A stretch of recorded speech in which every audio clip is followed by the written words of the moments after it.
அதை போல இருந்த எங்கள் அரண்மனை நான் பிறந்தவுடனே என் தாயை தந்தையில் செம்மையாக இருந்து பாஞ்சால நாட்டிலே பெண் கிழமை பிறந்திருக்கிறது என்று பெருமையாக எனக்கு என்ன பேர் வைத்தார்கள் தெரியுமா? பாஞ்சாலி என்று பேர் வைத்தார்கள்.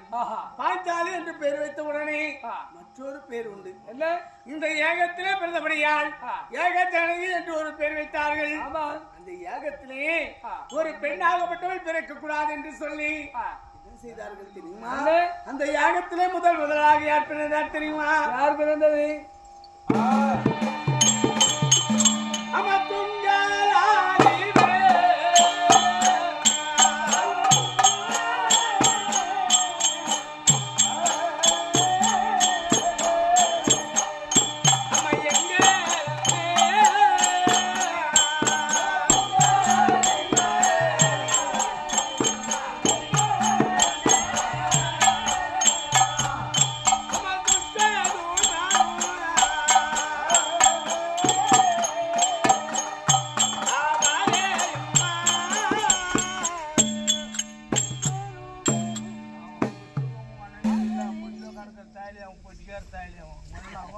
அந்த பேடு பிடிச்சி உக்காந்துக்கிறான் பொட்டிக்காரன்.